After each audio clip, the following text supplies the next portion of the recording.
Good morning everyone. এই ভোরবেলায় country Deloitte থেকে দিয়ে গেল দুধ। এটা আমার কান্ট্রি ডিলাইটের ফার্স্ট অর্ডার ছিল, আর এত ভোরবেলা আমাদের দিয়ে গেল এই যে 450 ml দুধের প্যাকেট। এই আরেকটা জিনিস দিয়েছে এর সাথে, দেখাচ্ছি তোমাদের। এত অবাক কেন হচ্ছি, এই যে একটা দিয়েছে কান্ট্রি ডিলাইটের মিল্ক কিট। এটা অবভিয়াসলি প্যাক করা ছিল, আমি এক্সাইটেড হয়ে গিয়েছিলাম এবং কেটেছি এটা। দেখা যাক এর মধ্যে কি আছে।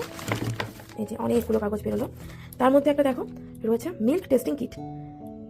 কোয়ালিটি ম্যাটার্স, মানে আমরা তো শুনেছি যে কান্ট্রি ডিলাইটের দুধ অনেক প্রিজারভেটিভ থাকে না, খুব ভালো হয়, তো এর জন্যই মিল্ক টেস্টিং একটা কিট দিয়ে দিয়েছে, টেস্ট করতে পারো তোমরা।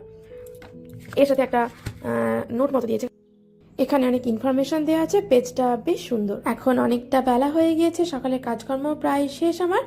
এখন আমি দুধটা নিয়েছি, দেখবো দুধটা কেমন। আমি চা করব দুধটা দিয়ে, দেখি চা করে কেমন লাগে। আর এই যে টেস্টিং কিট আছে, এই টেস্টিং কিটটা দিয়েও টেস্ট করে দেখবো এটা কেমন কি রেজাল্ট আসে। তো আমার তরফ থেকে আমি স্যাটিসফাইড। এছাড়া আমি দুধটাও খেয়ে দেখেছি, মানে চা করে দেখেছি, শুধু দুধ আমরা খাই না, তো আমি চা করে দেখেছি, বেশ ভালো। তো আমি স্যাটিসফাইড, তোমরাও ইউজ করে দেখতে পারো।